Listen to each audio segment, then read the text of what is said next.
Good evening, and welcome to News Channel 8. I'm Jerome Aegean, and these are some of the top stories we're working on tonight. Senator Donastorg is out as Senate President. The Frenchman's Reef area is robbed, and a two-part series on a legendary crucian. All these stories and more on News Channel 8.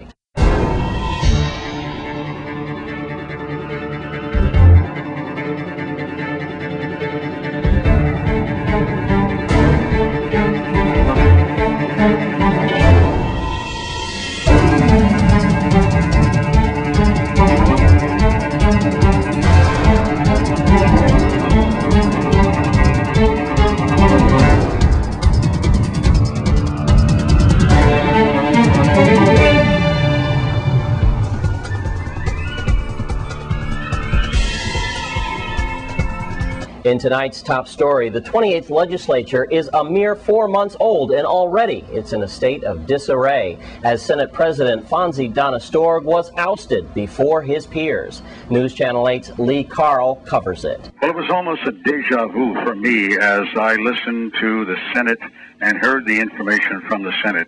I recall the days of Ruby Ross when she was ousted, what they call the Senate President ouster. Today, Senate President Fonzie Donastorg was ousted from his seat on a vote of 13, 1 abstaining and 1 absent.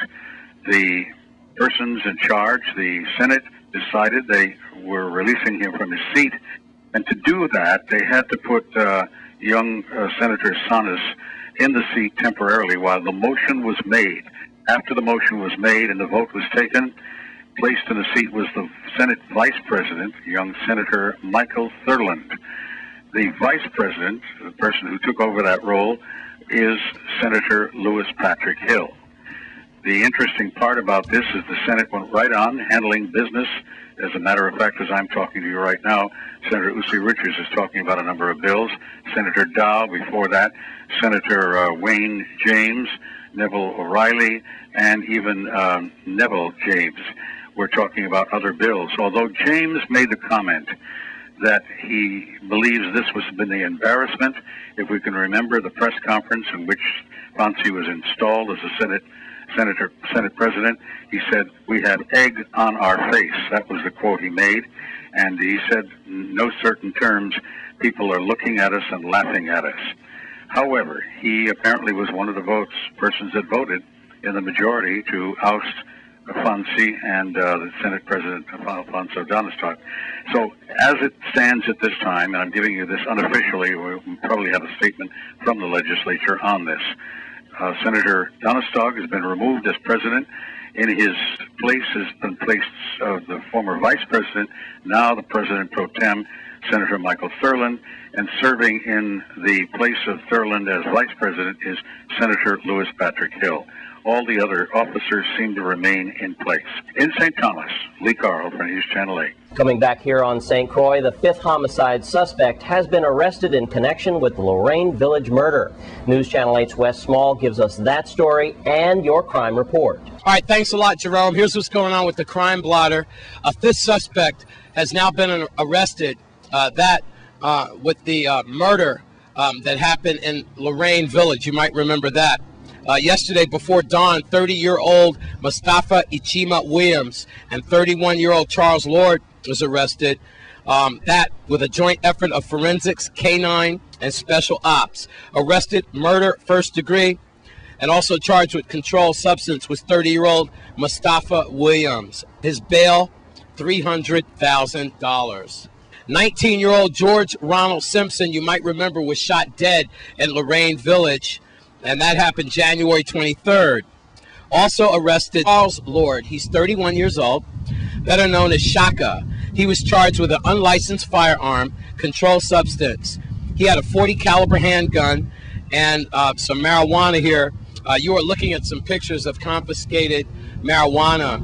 Both suspects are from Grove. Remember the murder of Ray W. Bryson in Humbug. Now, another suspect has been arrested and charged with homicide. John Crump. He is 25 years old from Tamarind Estates. He was arrested Sunday, April 12th, and he was charged with misprision of a felony, $250,000 bail. and he has been remanded to Golden Grove. That because he withheld information about this homicide case. Remember, arrested was 30-year-old Dwayne K. Friday, better known as Money. And that happened on April 7th. Other than that, that's about it. But I do have to tell you that around 10:30 or minutes to 11 last night in the vicinity of JFK housing community, between 10 and 15 shots rang out. Apparently, two vehicles were firing shots at each other. Right now, that's all we have on that case. No one was arrested.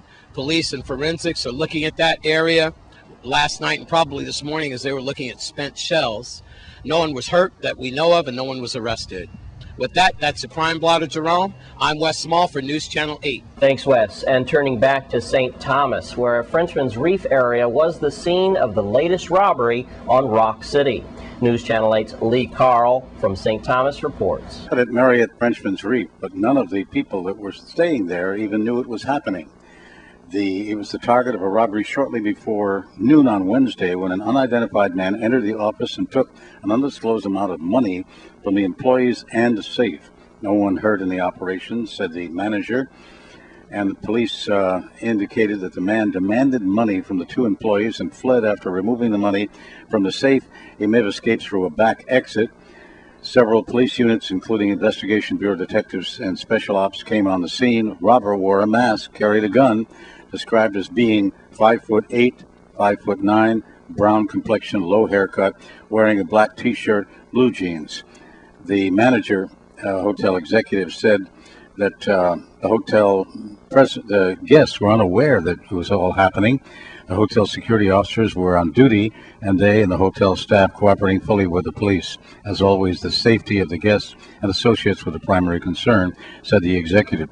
Police are investigating, ongoing investigation. Anyone with any information on this, call the regular police numbers or 911 or 1-800-222-TIPS.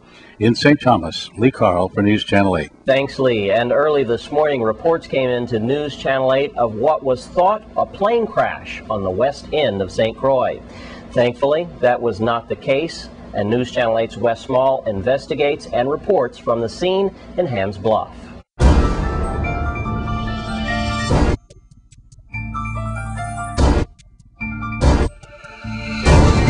We are here just a few miles away from Hams Bluff on the other side of the island, where News Channel 8 is following the rescue squad here in the fire department. First, some tragic thoughts that possibly a plane went down in this area, but fortunately no plane, but we do have a brush fire in this area. And as you can see, they're urgently trying to locate the fire. It's kind of in a remote area, but VIPD, even Department of Health officers on the scene, rescue, fire department, dead on it.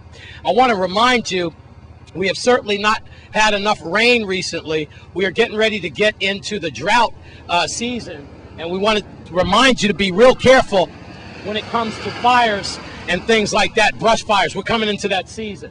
So News Channel 8, as usual, dead on the story. Good news that it's not an air crash, a plane that went down in this remote area.